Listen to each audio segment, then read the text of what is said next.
रशियामधील कझान शहर भीषण ड्रोन हल्ल्यामुळे हादरून गेलंय।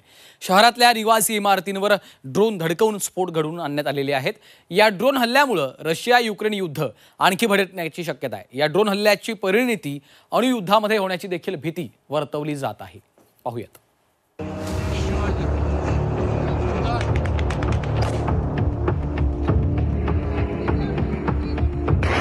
अमेरिकेतल्या 9/11च्या हल्ल्याची आठवण करून देणारे हे ड्रोन हल्ले पहा। रशियातलं तिसरं सर्वात मोठं शहर असलेल्या कझानमध्ये ड्रोन हल्ले झालेत। रशिया आणि युक्रेन युद्धामध्ये रशियानं युक्रेनवरचे हल्ले तीव्र केलेत आणि या हल्ल्यांना प्रत्युत्तर म्हणून कझान शहरात गगनचुंबी इमारतींवर ड्रोन हल्ले करण्यात आले। रशियन वृत्तसंस्थेच्या दाव्यानुसार एकूण 8 ड्रोन शहरातल्या महत्त्वाच्या इमारतींवर धडकवण्यात आले। मॉस्कोपासून 800 किलोमीटरवर असलेल्या कझान शहरात ब्रिक्स शिखर परिषदेचं आयोजन करण्यात आलं होतं। कझानमध्ये हल्ला करून जागतिक समूहाचं लक्ष वेधण्याचा प्रयत्न युक्रेननं केल्याचं सांगण्यात येतंय। या हल्ल्यामध्ये कोणतीही जीवितहानी झाली नसली तरी मोठी वित्तहानी झाली आहे। या हल्ल्यानं रशियन नागरिकांमध्ये दहशत निर्माण झाली आहे। रशिया आणि युक्रेनमध्ये गेल्या 2 वर्षांपासून संघर्ष चालू आहे। हा संघर्ष सुटण्याचं नाव घेत नाहीये आणि आता हा संघर्ष लष्करी पातळीवरनं नागरिकांच्या पातळीवरती परावर्तित होताना दिसतो आहे।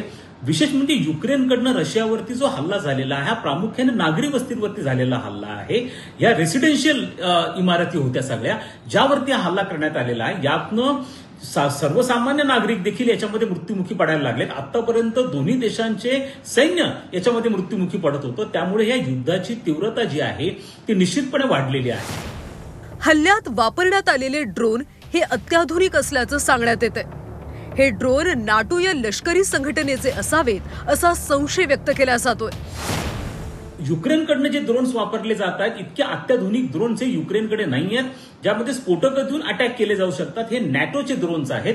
अशाच पद्धतीने आता नॅटो आणि अमेरिकेचे मिसाइल्स देखील युक्रेनच्या ताब्यामध्ये आहेत जे युक्रेन भविष्यामध्ये वापरू शकतं। पुतीनने यापूर्वीच अण्वस्त्रांनी प्रतिहल्ला करण्याची धमकी दिलेली आहे। त्यामुळे हा संघर्ष जर लवकर थांबला नाही तर हा एका अणुयुद्धाच्या दिशेने जाऊ शकतो। युक्रेन रशिया युद्धात येत्या काळात अण्वस्त्रांचा वापर झाल्यास जग पुन्हा युद्धाच्या खाईत लोटलं जाण्याची भीती व्यक्त केली जाते। ब्युरो रिपोर्ट झी 24 तास, मॉस्को।